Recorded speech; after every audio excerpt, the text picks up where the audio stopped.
Damos gracias a Dios porque hasta hoy Él nos ha cuidado. Y en algunas ciudades hemos comenzado a congregarnos nuevamente. Para este regreso a los templos y por la salud de todos, te invitamos a seguir las siguientes recomendaciones. Utiliza siempre el cubrebocas. Mantén siempre la sana distancia. Mantén tus manos limpias y desinfectadas. Estornuda y tose en la parte interna del codo. Y recuerda, en todo tiempo, atienda a las recomendaciones de tu pastor. ¡Pasa voz! La palabra de Dios dice que el Señor busca verdaderos adoradores, que le adoren en espíritu y en verdad. Adoremos en esta tarde. Dice este canto así.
Agradecer a Dios, cómo la vida que el Señor nos otorga se pueda transformar, se pueda convertir en una alabanza al Señor.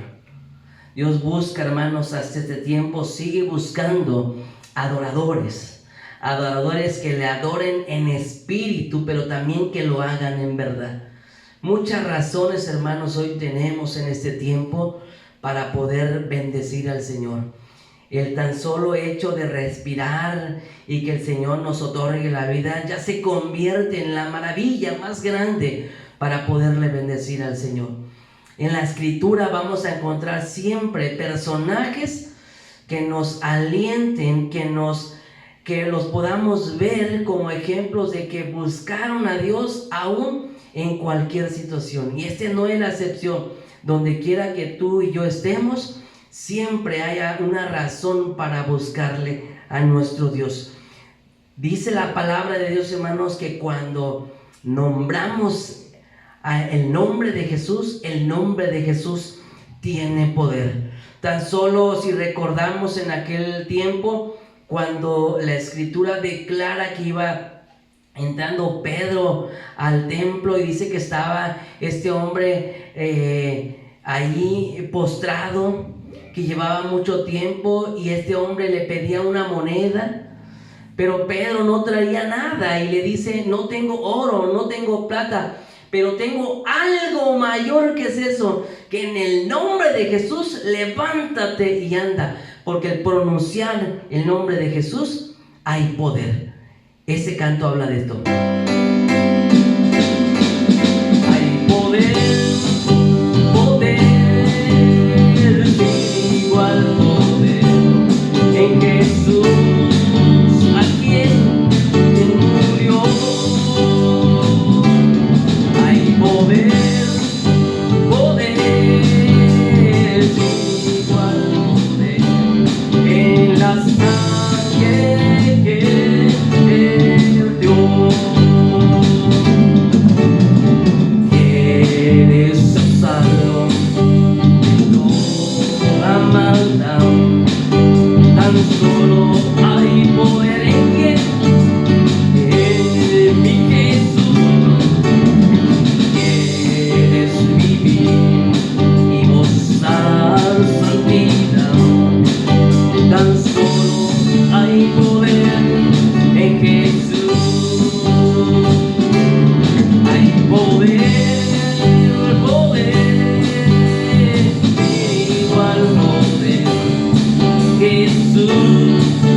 Poder en el nombre del Señor.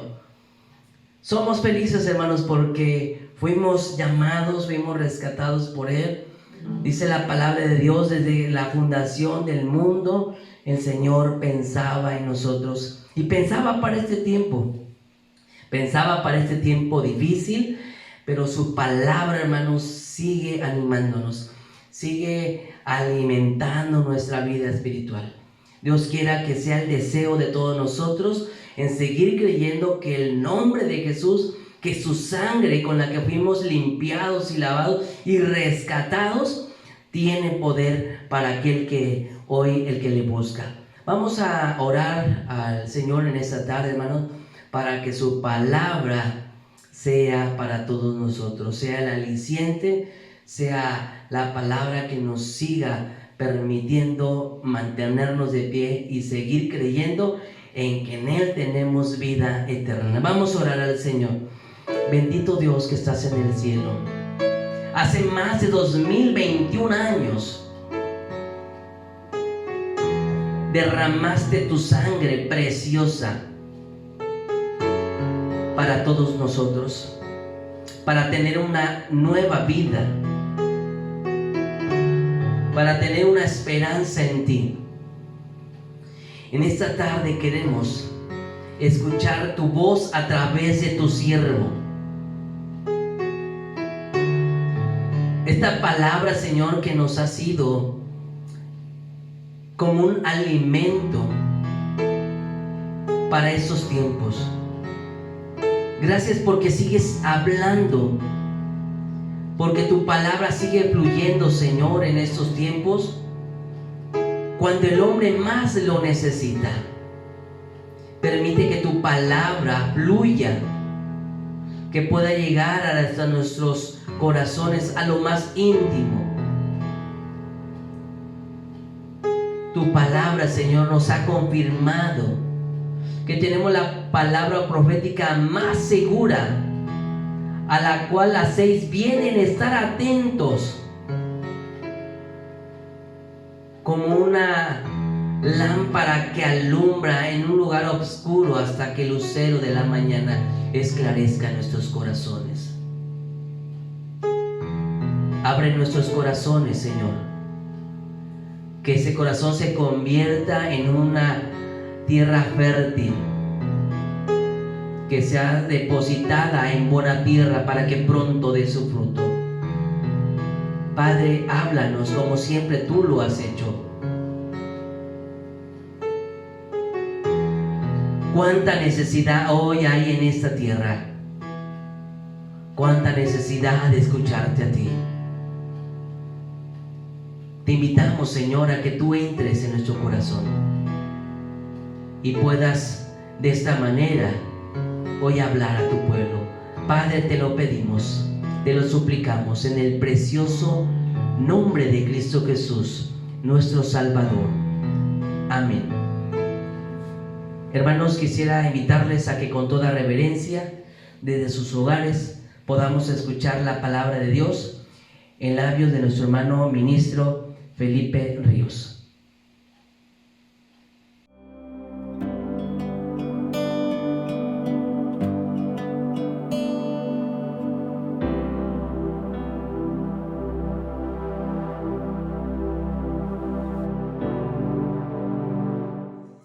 Apreciados hermanos, en la fe de nuestro Señor Jesucristo, paz a vosotros. Y bendigo a nuestro Dios por la oportunidad que me concede de poderme dirigir a ustedes, a nuestro distrito, para compartir la palabra en este día de reposo que seguimos consagrando a nuestro Dios en las condiciones que tenemos, en que nos hallamos. Y para esta ocasión quiero rogarles que podamos abrir en nuestras Biblias, ahí en su casa, en el profeta Isaías, el capítulo 6, y vamos a leer todo el capítulo, donde vamos a tomar nuestra reflexión, esperando que sea de edificación y que dé luz a nuestras vidas en el camino que necesitamos conducirnos. Dice la palabra de esta manera: en el año que murió el rey Usías, vi yo al Señor sentado sobre un trono alto y sublime, y sus faldas llenaban el templo.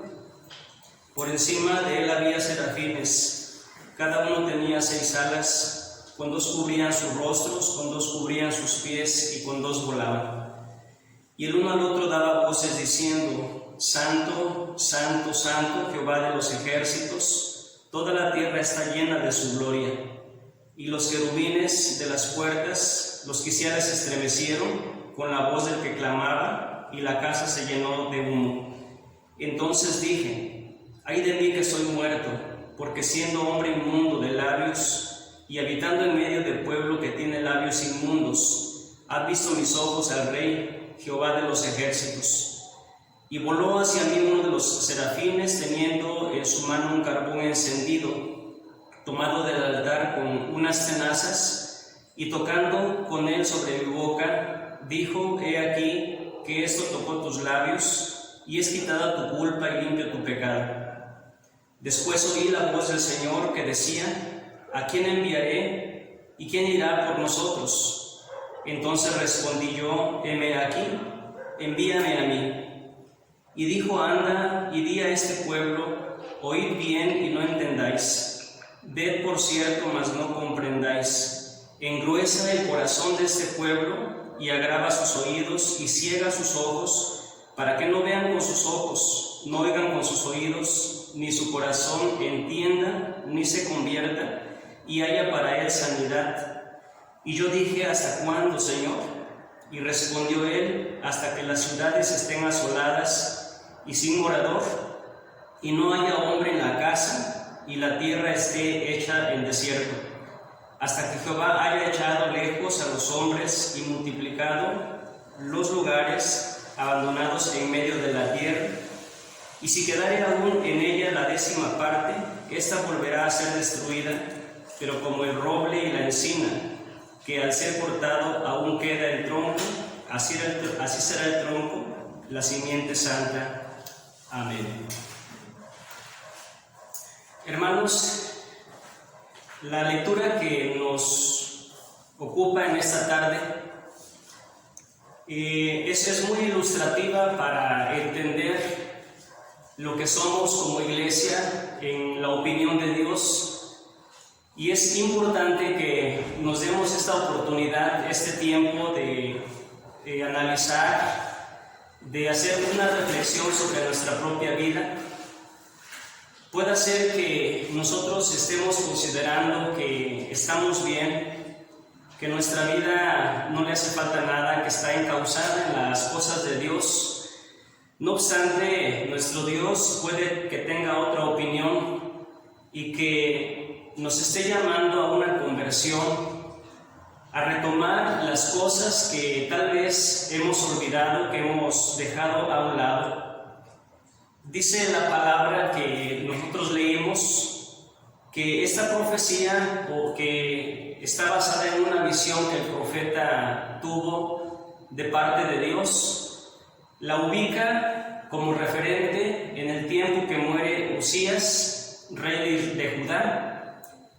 Y en esta época, en esta fecha, hermanos, nos habla cómo podría estar el pueblo en esa condición social, en esa condición de vida, y lo que nos hace entender su condición es precisamente la muerte de este rey Usías.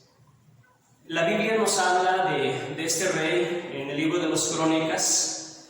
Nos habla de cómo era Usías, uno de los pocos reyes que en sus inicios, dice la palabra, que comenzó a reinar teniendo apenas 16 años.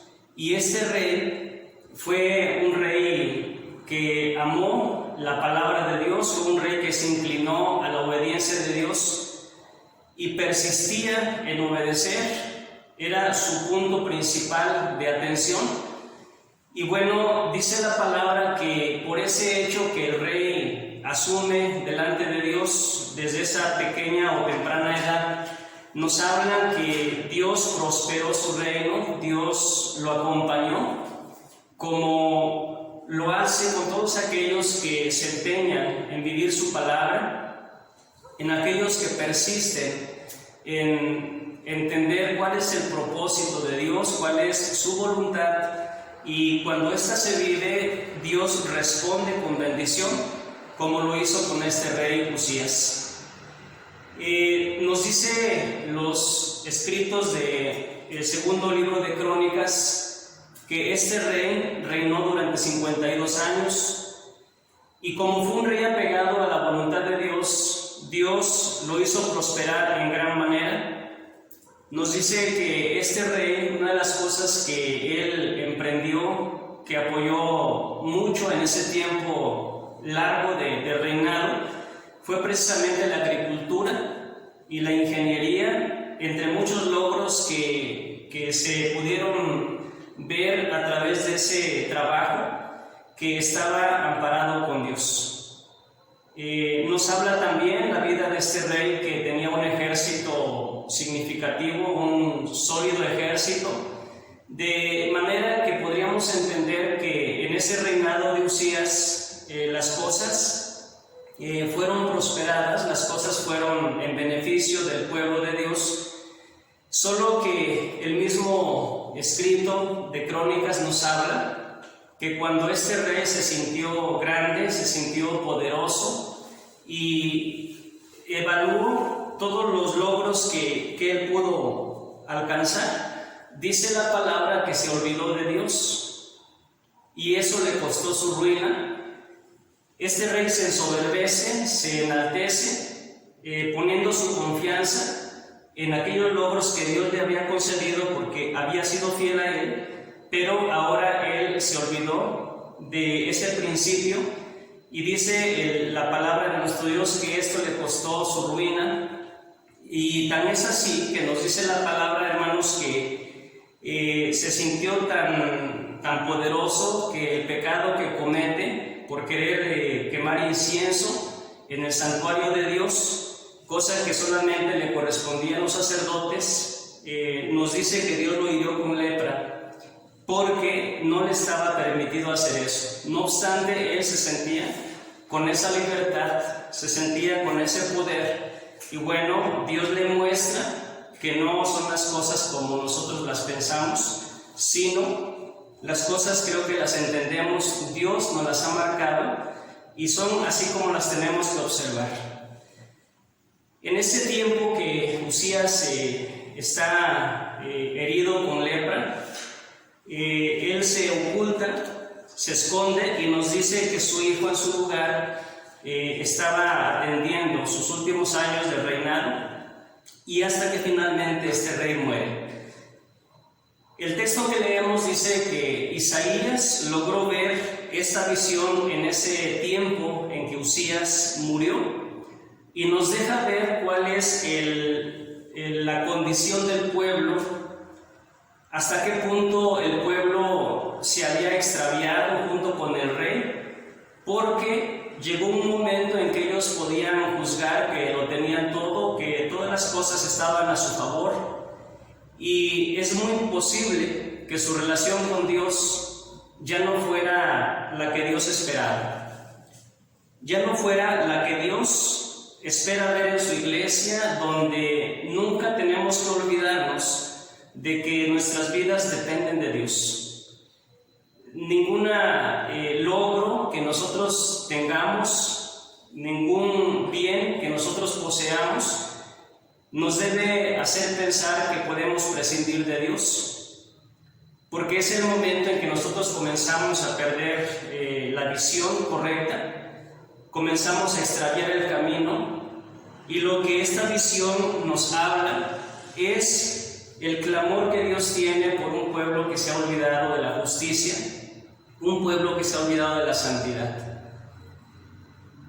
Entre lo que leemos dice la palabra que Isaías logra ver la gran majestad de Dios, describe lo que veían aquellos serafines que estaban en el santuario, que estaban en el templo, en el trono del Señor, y esto deja ver la condición que Isaías percibe de sí mismo y que es una condición que es parecida a la de todos sus compañeros de Judá. Cuando él ve la visión, lo primero que siente es un temor, porque lo que está viendo es una condición santa de Dios. Está viendo la gloria del Señor, y lo que él juzga hacia su persona es que es un hombre inmundo de labios, como lo menciona, y vive en un pueblo que está en esa misma condición. Nos habla que Dios es santo, y una de las cosas que nosotros entendemos al ser llamados por Dios es que nuestra meta, nuestro cuidado es también ser santos. Pero el pueblo donde vive Isaías en ese tiempo se había olvidado de la santidad. Era un pueblo que no practicaba justicia, era un pueblo que había errado el camino. Nos parece que la explicación se entiende en el referente que hace Isaías cuando muere ese rey, porque él había prosperado, pero se olvidó de Dios, y ahí todas las cosas en el pueblo comenzaron a juzgarse, a verse en una forma que no correspondía a lo que Dios había pedido. Nosotros, cuando vamos al profeta Isaías, desde su primer capítulo, el profeta, hay un clamor que hace de parte de Dios, es Dios hablando a través de él, y recordamos esos primeros versos que dicen: crié hijos y los engrandecí, pero ellos se rebelaron contra mí. Ahí nos habla de lo que Dios está considerando, cómo está viendo a su pueblo. Es un pueblo que Dios le acerca bendición, que Dios lo hace prosperar, que Dios lo guarda en las guerras. Es un Dios que vive confiado en ese tiempo, que el rey se mantuvo en esa perseverancia de buscarlo, pero empezaron a entender las cosas de una manera equivocada. Y ahí estamos viendo a ese profeta, vocero de Dios, diciendo que este pueblo que había sido engrandecido por Dios lo había desconocido, hallado en esa condición. Pero también el profeta nos habla en sus otros capítulos, en sus profecías, acerca de la injusticia que se practicaba dentro de esa comunidad, de esos hermanos que eran entre ellos. Y por ejemplo, en el capítulo 58 nos habla del ayuno que Dios quiere, porque en efecto era un pueblo que seguía practicando su vida espiritual, su vida devocional. Era un pueblo que ayunaba, pero era un pueblo que solamente lo hacía en abstenerse del alimento, como lo implica el ayuno, pero no tenían un vivo sentimiento por lo que sucedía en sus compañeros, en sus hermanos dentro de esa comunidad. Y nos habla de mucha injusticia que se está viendo de parte de Dios. Nos habla de ligaduras, dice el texto, que Dios más bien quisiera que la actitud de ellos, la preocupación, fuera de liberarles las cargas de injusticia que había sobre los oprimidos, sobre la gente en necesidad, pero eso no les importaba tanto como el estarse privando de un alimento en ciertos días de la semana para parecer devotos delante de Dios y olvidar de lo que es el sentir de Dios sobre las personas en necesidad. También, por ejemplo, Isaías nos dice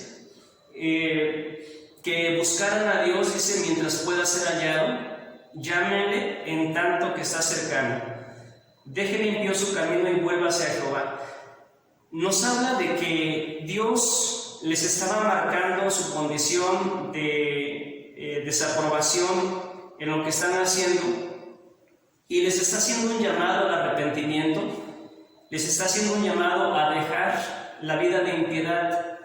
Pero al parecer no era una palabra atendida, no era una palabra que pudiera prestarse la atención para hacer los cambios que Dios quería. Y desde entonces comienza a hablarse las promesas precisamente de la llegada de Cristo por esas injusticias que Él habría de terminar con ellas. Recordamos el contexto que nos dice: el Espíritu del Señor es sobre mí, que Isaías escribe, y dice: me ungió para liberar a los cautivos. Y todo lo que Cristo llegó a hacer posteriormente se veía como una necesidad en ese tiempo. ¿Qué creo que nos dice la palabra en esta tarde, en el texto que estamos leyendo? Nos está llamando Dios a que nosotros practiquemos una vida de justicia y que nosotros no olvidemos que somos llamados a santidad. El profeta está mirando esas escenas y él se preocupa, él tiene temor, dice: yo soy hombre muerto porque en esta condición de impureza he visto la gloria del Señor. Dice la visión que uno de los serafines que están ahí en escena va al lugar de las brasas y con unas tenazas, porque una brasa sabemos lo que produce, un ardor. Cuando uno las toca, él dice que las toma con unas tenazas y se las pone en los labios del profeta. Podemos imaginar el dolor que le produjo al profeta en sus labios, el acercarse una brasa a nuestra piel, principalmente ese lugar donde es una piel sensible, es una parte sensible de nuestro cuerpo. Pues ahí fue el serafín, dice, y le pone esa brasa en sus labios, le quema los labios y le dice: a través de esto has sido un hombre limpio y tu pecado y tu culpa ha sido quitada. Esto nos habla a nosotros, hermanos, de que para ser purificados, para ser santificados, para volver a la investidura que tal vez hemos perdido, necesitamos también experimentar esa forma de limpieza que Dios nos ha de dar, si es que la necesitamos hoy. El ser quemados, como dice la palabra, con esas brasas, el sentir dolor. A veces nos hemos extraviado, estamos ocupados en cosas no de Dios, en las cosas de nosotros, y nos es tan difícil salir de esa condición, estamos inmersos, y para hacer un cambio radical de donde nos hallamos, que no es donde Dios quiere que estemos, sin duda a veces requerimos de ese dolor, de ese sufrimiento, pero de esa decisión de querer ser limpiados por Dios nuevamente. Dice el texto que una vez que el profeta estaba limpio, se escuchó un clamor, se escuchó una voz que decía: ¿quién nos irá delante de nosotros? ¿A quién enviaré? Dios quería lanzar un mensaje a este pueblo donde vive el profeta Isaías.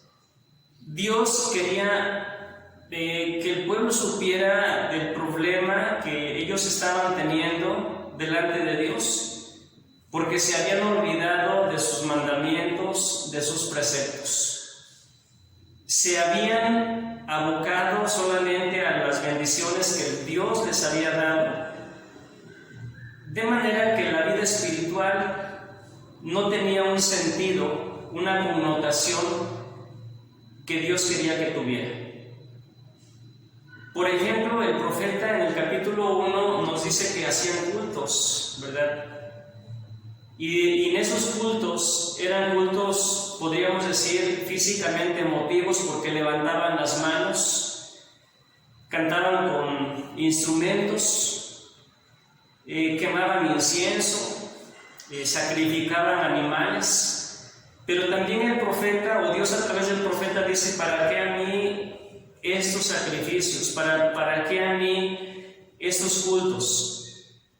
Si esas manos están manchadas de sangre, esas manos han cometido ilícitos. Y en el capítulo que mencionamos, también ayunaba este pueblo, también tenía una vida religiosa, pero no en el sentido que Dios quería que lo tuviera. En este confinamiento, hermanos, que nosotros tenemos, creo que seguimos con la oportunidad de Dios para estar reflexionando ¿cómo es nuestra vida a los ojos de Dios? Hemos mencionado, si Dios no nos hubiera puesto un alto en esta condición en que vivimos para hacer una reflexión profunda, ¿dónde estaríamos ahorita? De cómo venía uno viviendo la vida secular, la vida cotidiana, cómo venía uno asumiendo nuestra forma de ser y cómo estaría nuestra vida a estas alturas si no Dios nos diera una oportunidad para reflexión. Dice la profecía, hermanos, que cuando Dios indica que Él necesita darles este mensaje a su iglesia, hace esta pregunta y dice: ¿quién nos irá y a quién enviaré? Entonces Isaías entiende que el mensaje tiene que asumirlo. Dios le ha dado la oportunidad de mirar esa santidad para entender que lo está invitando a que sea un pueblo santo también, el pueblo suyo. Y entonces Él dice: heme aquí, envíame a mí, yo iré. Entonces, el mensaje, hermanos, que habla Dios es un mensaje un poquito, tal vez confuso a su primera vista en la lectura, porque nos dice Dios: háblales a este pueblo, pero procura que no entiendan. Grítales el mensaje, pero procura que no lo oigan. Y si alguien tiene o lo está entendiendo, engrosa los oídos para que no escuchen, para que no se arrepientan. Es un mensaje que nos está desafiando, porque a primera vista en la lectura podríamos decir: ¿cuál es el sentido entonces de anunciar? Por eso el profeta dice: Señor, ¿hasta cuándo? Porque es un mensaje duro, un mensaje muy directo. Y es que el Señor, hermanos, había mostrado a Isaías todo su descontento con ese pueblo, de cómo vivía en una vida injusta en relación a los desprotegidos, una vida que no se apegaba a la santidad de Dios, una vida que se vivía para sí mismos. Por eso el profeta también clama a Dios cuando él está diciendo: háblales, pero que no escuchen, que no entiendan y que no se arrepientan. Y esa ira que Dios está manifestando por la vida del pueblo, dice el profeta: ¿hasta cuándo será esto, Señor? Y dice Dios: hasta que todas estas ciudades queden desoladas, hasta que no quede ninguno, hasta que todas las poblaciones de Judá queden en ruina.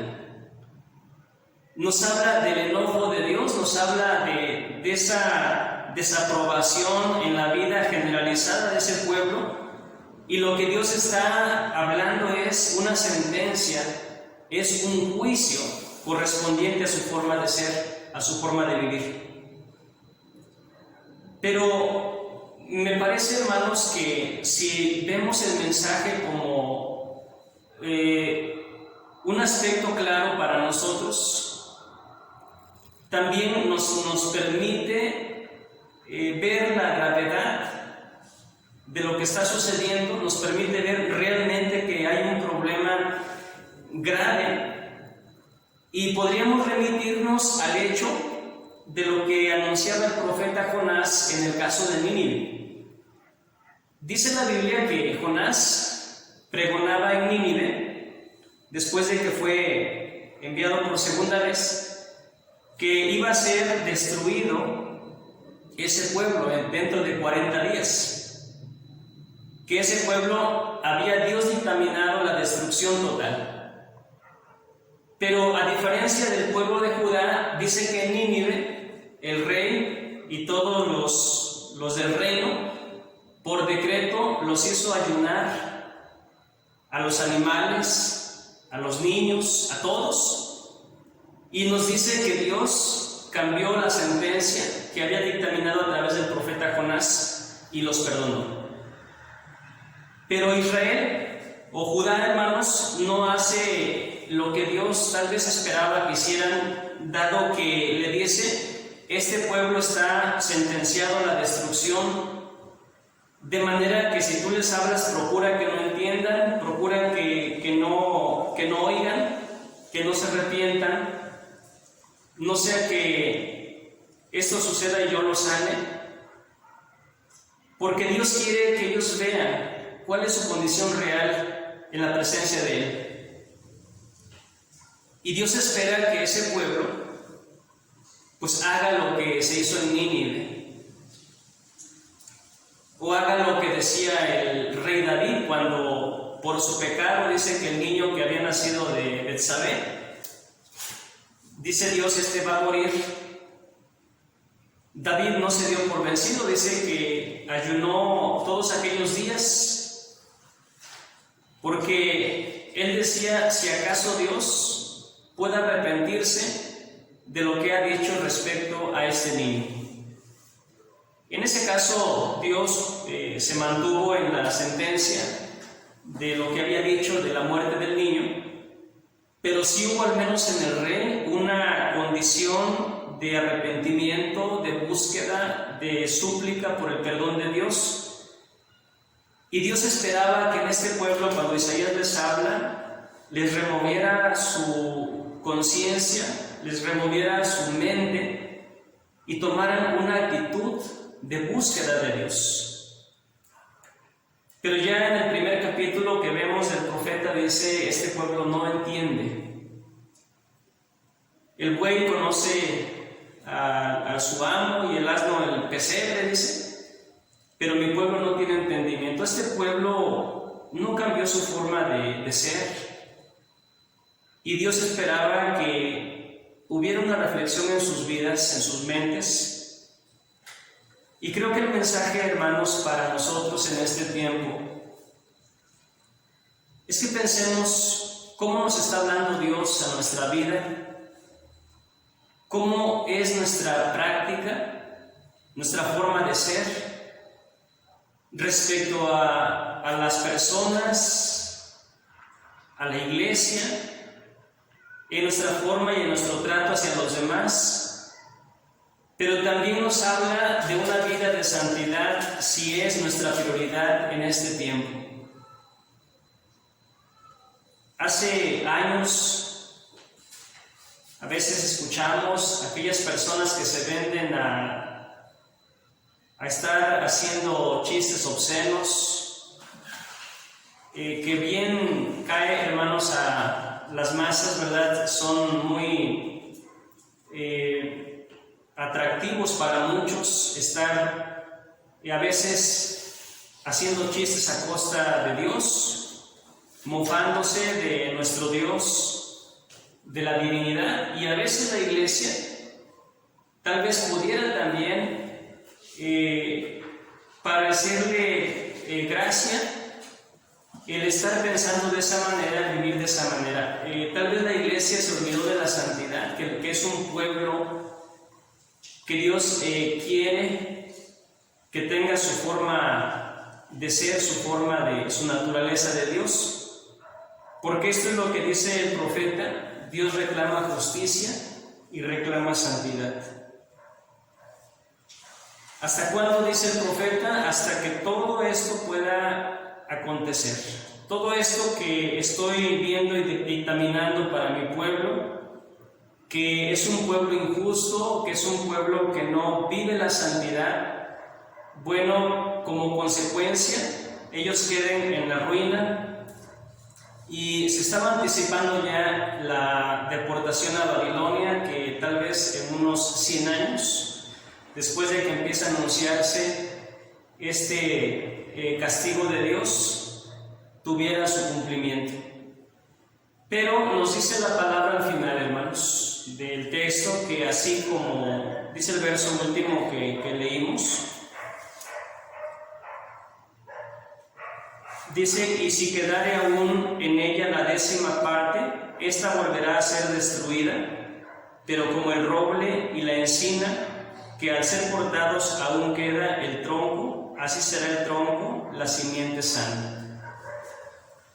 Dios dice que dentro de toda esa masa de gente desobediente, así como cuando un roble se corta y es imposible sacarlo de raíz por su profundidad que éste tiene, así quedará un remanente santo.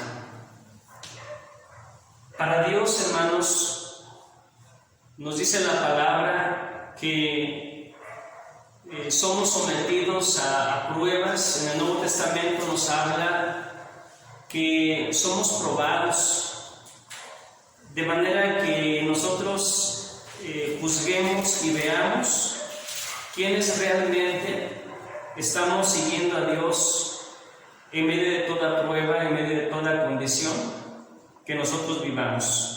Como conclusión, quiero leer las siguientes palabras, hermanos, esperando que en este día Dios nos bendiga, Dios nos permita tener comunión, apreciar las reflexiones que estamos escuchando en estos días, que sigamos edificando nuestras vidas. Y dicen esas palabras: el mensaje anuncia castigo, a la vez que deja ver la santidad del Señor misma, que el pueblo tendría que imitar.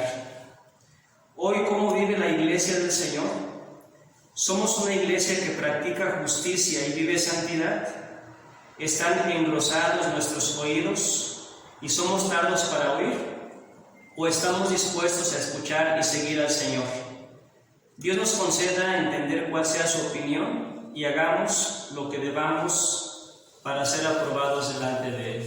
Yo espero, hermanos, que Dios les bendiga y que Dios nos dé ese espíritu de justicia, de obediencia y de santidad. Dios les bendiga, hermanos. Bendecimos a Dios, hermanos, por su palabra expuesta en esta tarde.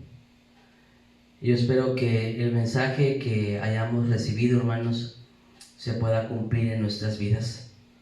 Podamos seguir permaneciendo fieles a Dios y pueda, hermanos, nuestra vida ser una ofrenda para Él. El amor de Dios, hermanos, permanece en este tiempo para nosotros, y de ese amor necesitamos seguir cantando para estos tiempos. Les invito a que podamos entonar este precioso canto que habla del amor de nuestro Dios.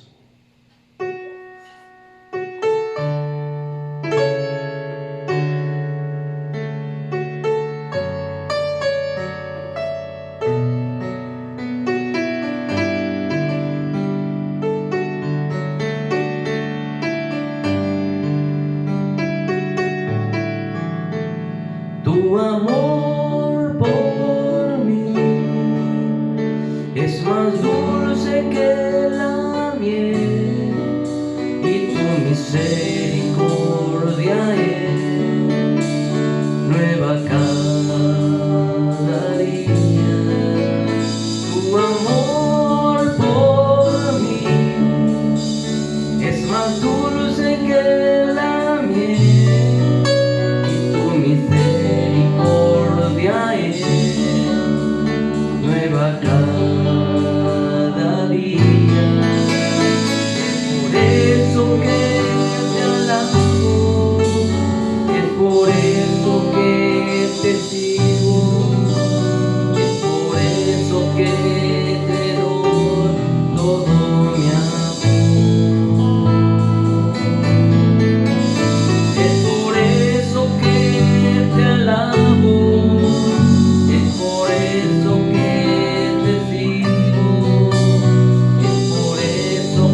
Hemos llegado a la parte final de nuestro devocional a nuestro Dios y espero que te hayas gozado con estas preciosas alabanzas.